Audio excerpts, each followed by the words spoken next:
महाराष्ट्राच्या सीमेवर घनदाट जंगलाने वेढलेला एक असा किल्ला आहे ज्या किल्ल्यावर आजही एक संपूर्ण गाव वसलेलं आहे.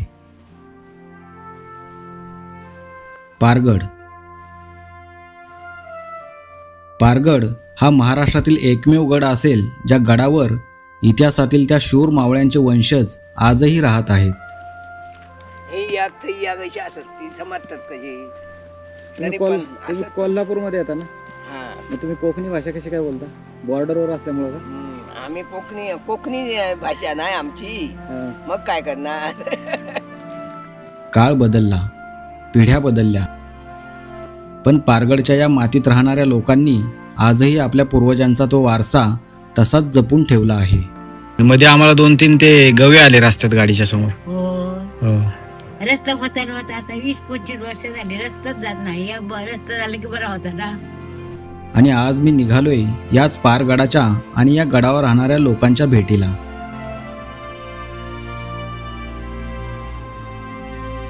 मी कर्नाटक ते गोवा आणि गोवा ते पारगड असा प्रवास करत निघालो होतो.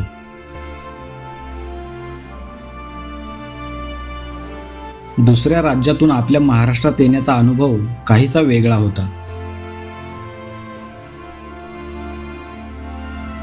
वाटेमध्ये जेवणासाठी थांबलो. हा कोल्हापूरला जाणारा रस्ता आहे आणि दोडा मार्गे इकडून गोव्यावरून येतो आपण. कोल्हापूर तो गोव्याला जातो दोडा मार्गने. तिथेच उजव्या बाजूला हे हॉटेल आहे.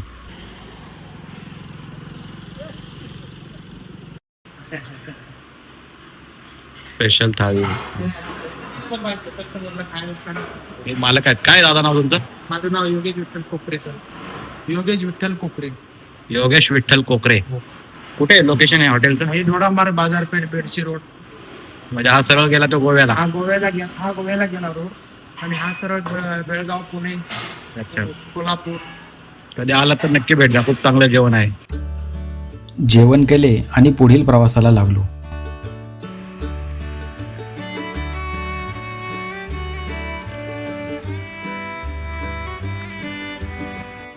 दोडा मार्ग मधून एक मार्ले मार्गे पारगडावर जाणारा रस्ता आहे.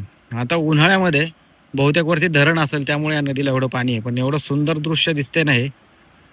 आता पारगडावर जायचं आहे, पण वाटेमध्ये लोक बोलतात खूप खराब रस्ता आहे. हे बघा,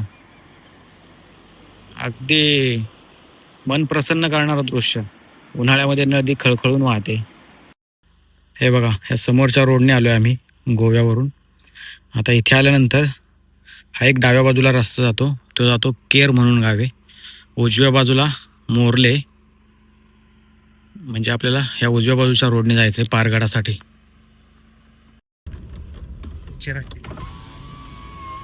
आजी, पारगडला कुठून जायचं? सरळ किती लांब आहे? लांब कसला, जवळ हा. जवळ आहे. पुढे रस्ता बरं गाजवलं मिरयालसून पुढे. रस्ता असाच आहे का? हा, मातीचा? सावकाश चला, पुढे रोड हा. सावकाश जाऊ. हा, बरोबर. सावकाश चला. तुम्ही कुठल्या गावातले? बोलला. मोर्ले. हा, बरोबर. तुम्ही कुठले? आम्ही पुण्याचे. पुण्याचे. चालेल चालेल, ठीक आहे. वाटेमध्ये अनेक गावं भेटत होती जी आपल्या महाराष्ट्राच्या सीमेवरची सर्वात शेवटची गावं होती. बघता बघता रस्त्याने आपले रूप बदलले. दगड मातीने भरलेला रस्ता गर्द जंगलामधून डोंगर चढू लागला. रस्त्याबरोबर हा भाग देखील आमच्यासाठी नवीन होता. महाराष्ट्राच्या सीमावर्ती भागात देखील रस्त्यांची प्रचंड वाईट अवस्था आहे. या भागात जंगली प्राण्यांचा मुक्त वावर आहे. कदाचित मी तुमच्यासाठी देवदूत आहे. तुझ्यामुळे जवळ आम्हाला बाय भेटले. बंगार मारला असता कळला असता. अरे दाजी म्हणले थांब म्हणूनच, नाही तर आपण यायला ह्या रोडच्या फेज मध्ये बरोबर होतो.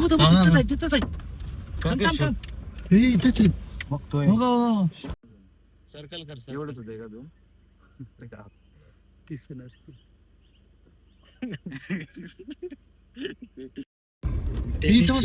समोर झूम मारला होता. गारा आहे का दगड आहे काहीतरी पक्षी वाटत गारच आहे हलकं नाही वाटत ससानाच आहे वाटेमध्ये अनेक प्राणी पक्षी अगदी सहज नजरेस पडत होते. होल्ड कर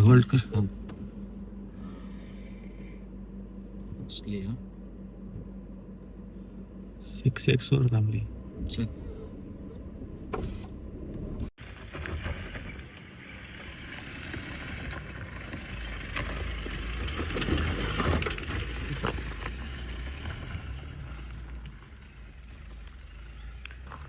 पहारगड कायम लक्षात राहील. हे बघा असे रस्ते आहेत आणि आता गवे दिसले होते म्हणजे प्रॉपर शूट नाही करता आला आम्हाला. वरती काय ते वरती डोंगर आहे का तो हा वाळकी नाही तरी पण येते पार्श्वला सगळं माहिती असतं.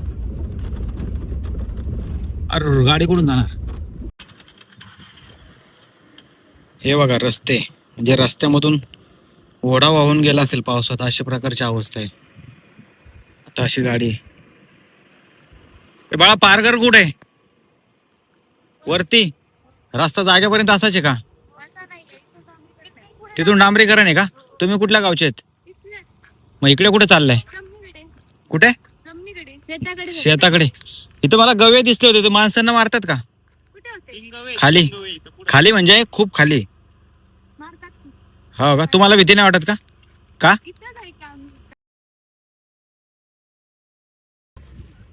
अरे बाबा पारगड कुठे आहे? काय गाव आहे खाली? दोन्ही वेगळी गाव आहेत का? वरती पण गाव आहे ना? बरं बरं.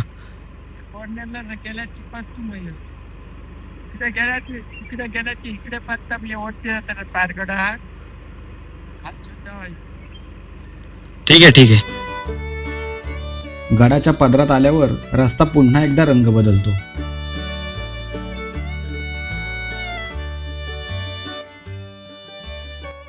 ह्या खालील रोडने आम्ही आलोय. आता इथे आल्यानंतर बहुतेक हा उजव्या बाजूला पारगडला जाणार रस्ता आहे आणि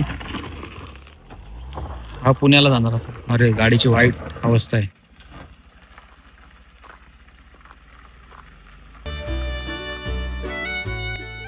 कातळाच्या पोटातून वळसे घेत रस्ता गडाच्या दिशेने वर चढू लागला.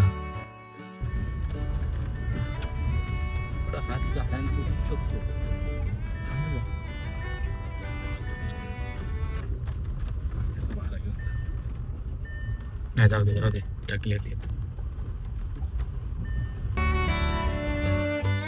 गडाची तटबंदी फोडून रस्त्याला गडामध्ये घेऊन गेले आहेत.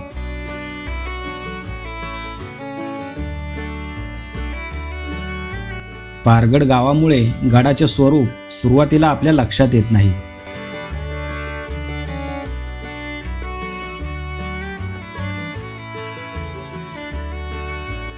किल्ल्यावरचे गाव मी पहिल्यांदाच पाहणार होतो.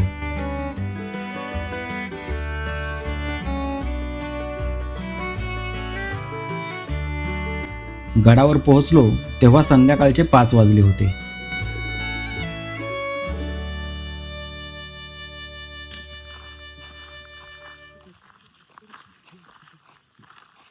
पारगड छावणी इतिहास आणि वारसा. इथून खाली एक मंदिर आहे. हे काय ते हॉटेल आहे का? हे पण ते असं पारंपरिक हे दिलेलं आहे त्याला.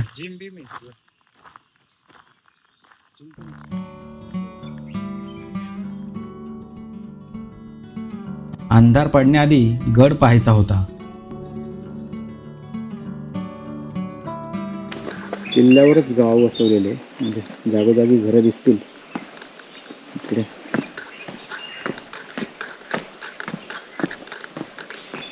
इथे खाली एक मंदिर आहे.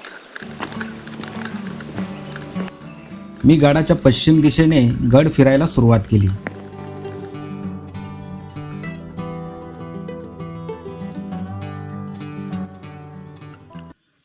मारुतीचे मंदिर आहे आणि मंदिराच्याच खालील बाजूला इथे काही तोफा ठेवलेल्या आहेत. हे बघा, हा खालून आलाय तो पायी मार्ग एक गडावर येणारा. आणि एक खालचं जंगल, खाली पण घर आहेत अजून. या मंदिराचा कळस आणि याची रचना खूप सुंदर आहे.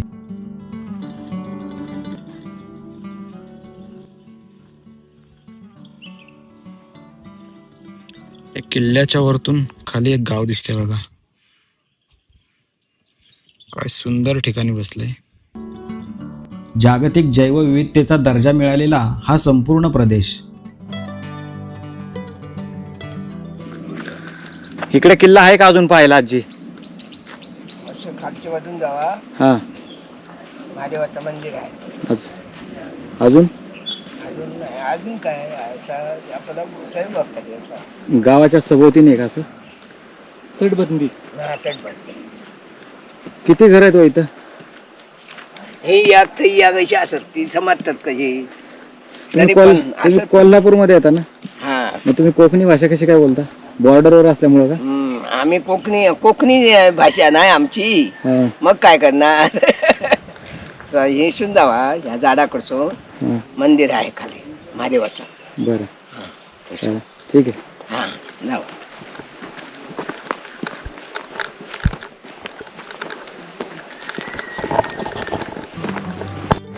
आजींनी सांगितल्याप्रमाणे मंदिराच्या शोधात निघालो. या बाजूला पण बुरुज दिसत आहेत. गडावर पूर्ण एक गाव बसलेलं आहे. अरे बापरे, खूप लांबपर्यंत आहे.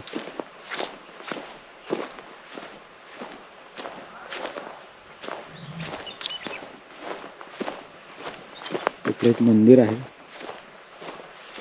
इथे एक दरवाजा दिसतोय. आता इथे शौचकूपाची निर्मिती कशी आहे बघा.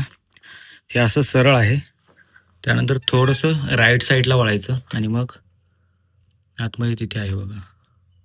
म्हणजे जनरली त्याची रचना अशी केली की आतमध्ये बसलेला व्यक्ती, आता मी समोर इथे आहे बघा, तर आतमध्ये बसलेला व्यक्ती बाहेरून दिसणार नाही. कसं आहे स्थापत्य. आता तिथे एक दरवाजा सदृश्य काहीतरी दिसतंय.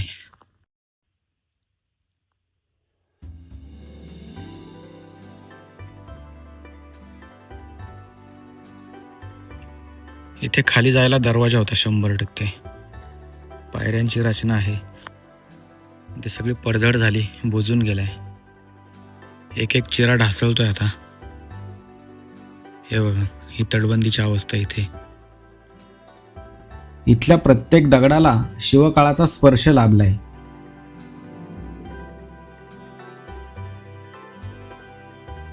शत्रूंच्या तोफांचे गोळे झेलूनही जे बुरुज कधीच डगमगले नाहीत, ते मात्र आज आपल्या दुर्लक्षामुळे कोसळू लागले आहेत.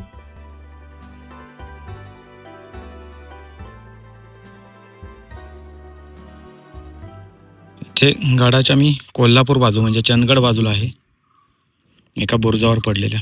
खाली रस्ता दिसतोय.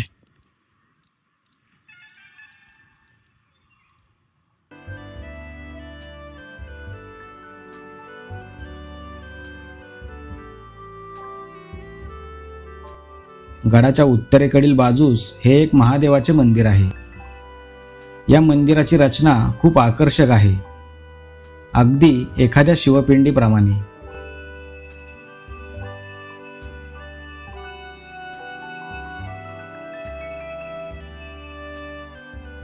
या बाजूच्या टोकावरून खाली पाहिल्यास नजर पोहोचेल तिथपर्यंत फक्त घनदाट जंगल नजरेस पडतं. पारगडाचे हे बुरुज आजही या अथांग वनसंपदेची अहोरात्र राखण करत आहेत.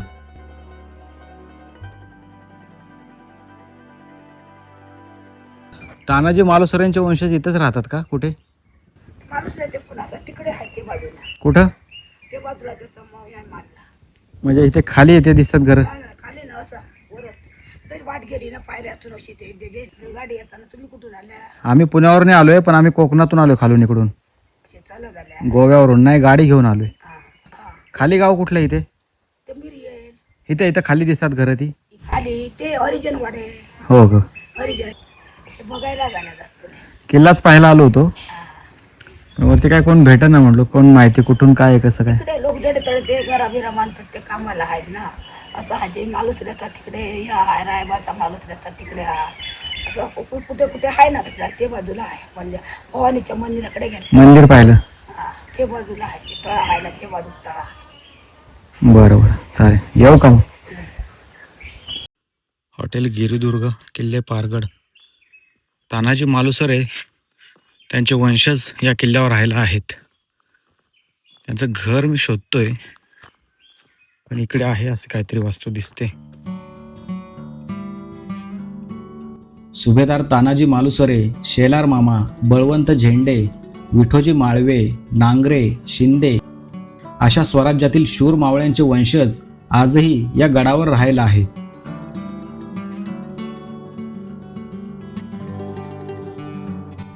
पारगड किल्ला अनेक जुन्या अवशेषांनी आणि गडावरच्या नांत्या घरांनी आजही जागता ठेवला आहे.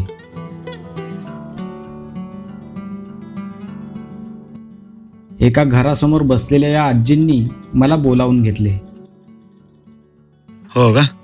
आम्ही आता इकडून देव काय दोडा मार्ग बाजूने आलो. रस्ता खूप खराब आहे आणि मध्ये गवे बिवे होते. तर गावात येतात का? गावात नाही वगैरे नाही, तिकडे हे जाणार का मोरल्यातून हो. ते रोज बरं आहे ना रस्ता.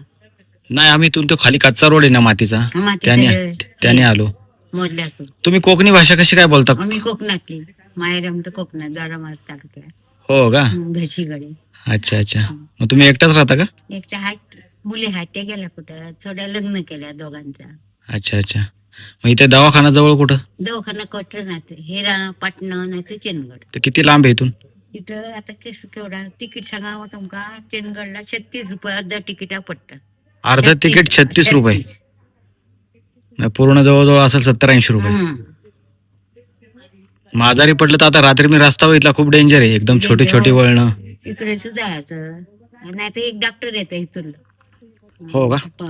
आता हे पूर्ण किल्ल्यावर गाव बसले. मग तुम्हाला पाणी वगैरे कसं? पाणी आहे थोडं, तळ्यांनी आहे, बावडी आहे. मग ते उन्हाळ्यात पुरतं का तुम्हाला? थोडं पुरतं, मग 1 महिना कमी होता, माणसं नसतात ना.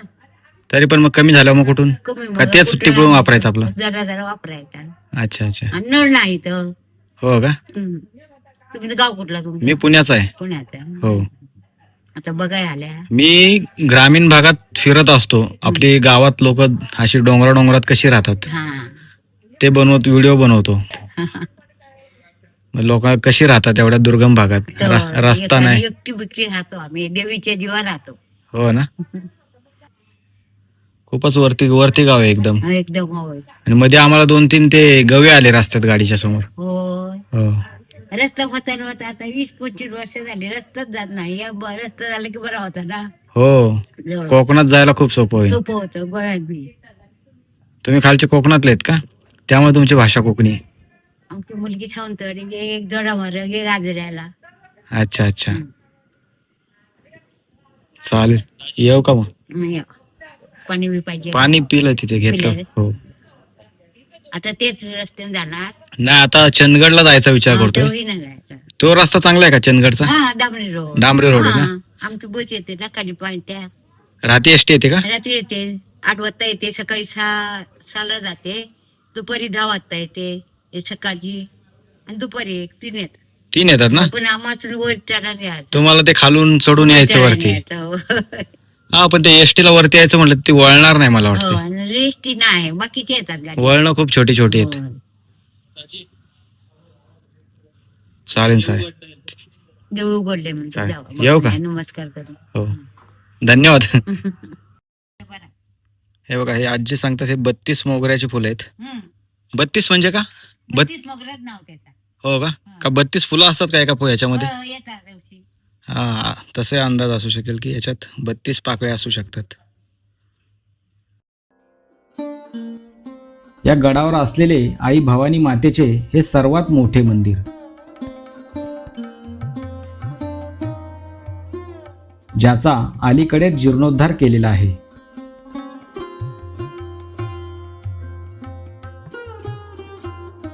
दरवर्षी माघ महिन्यात या गडावर या देवीचा उत्सव असतो. आपण वर उल्लेख केलेल्या सर्व घराण्यांचे वंशज त्यावेळी या गडावर उपस्थित असतात. या मंदिराचा गाभारा हा शिवकालीन आहे. तुम्ही इथे पुजारी असता का? हो, पूजा करतो. 2006 पासून इथं पूजा करतो. तुम्ही स्थानिक आहात का इथे? स्थानिक नाही, आमचं ते गाव गडिंगलत. गड हिंगलज हो बरंच लांब आहे मग. हो. हे शिवाजी महाराजांनी हे बांधलेलं आहे 1674 मध्ये. हे मंदिर का? प्रतिबंध नजर ठेवण्यासाठी त्याने हे किल्ला बांधलेला आहे. 5 किल्ले बांधले.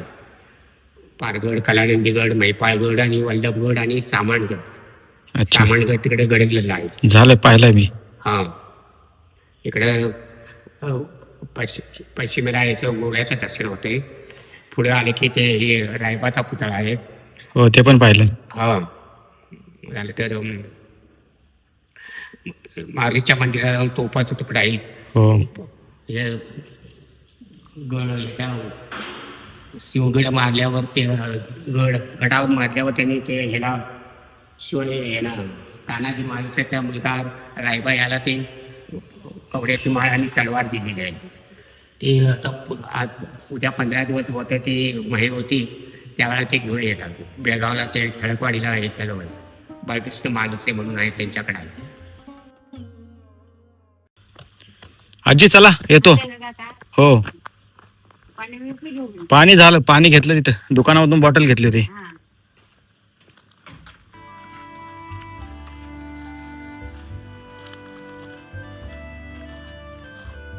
गडाच्या मध्यवर्ती भागात छत्रपती शिवरायांचा हा पूर्णाकृती पुतळा पाहायला मिळतो. पूर्वी याच ठिकाणी राजसदर असावी असे बोलले जाते. जुन्या पद्धतीची अगदी छोटीशी टुमदार शाळा आहे. मराठी विद्या मंदिर, पारगड, तालुका चंदगड, जिल्हा कोल्हापूर.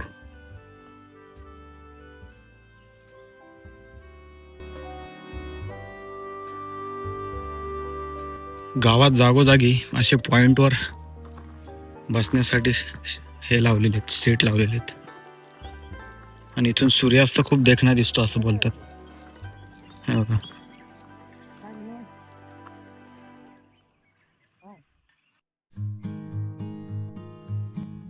हा संपूर्ण गड पाहण्यासाठी 1.5 ते 2 तास लागतात.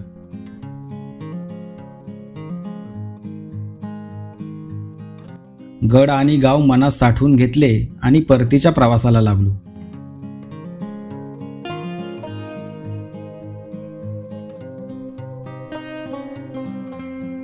हळूहळू अंधार पडू लागलेला. हे बघा, हा समोरून आलेला रोड दोडामार मार्गे जो येतो तो रस्ता आहे. आणि इथे खालच्या गावामधून हे प्रवेशद्वार आहे वरती किल्ल्यावर जाणारा. म्हणजे हा पायी मार्गेवरती जायचा. किल्ले पारगड ग्रामस्थ आपले सहर्ष स्वागत करीत आहेत.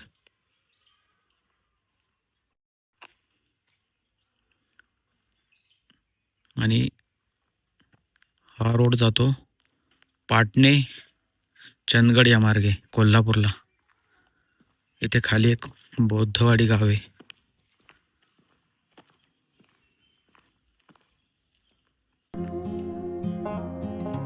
या घनदाट जंगलातून आज आम्हाला कोल्हापूर गाठायचे होते, जे इथून साधारण 150 किलोमीटर लांब होते.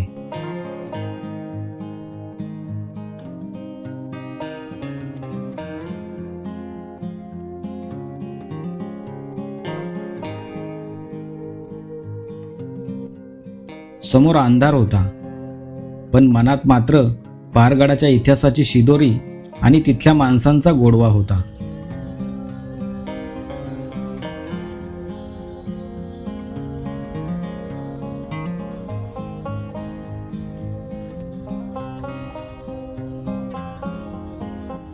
आपल्याला हा प्रवास कसा वाटला ते कमेंटच्या माध्यमातून नक्की कळवा.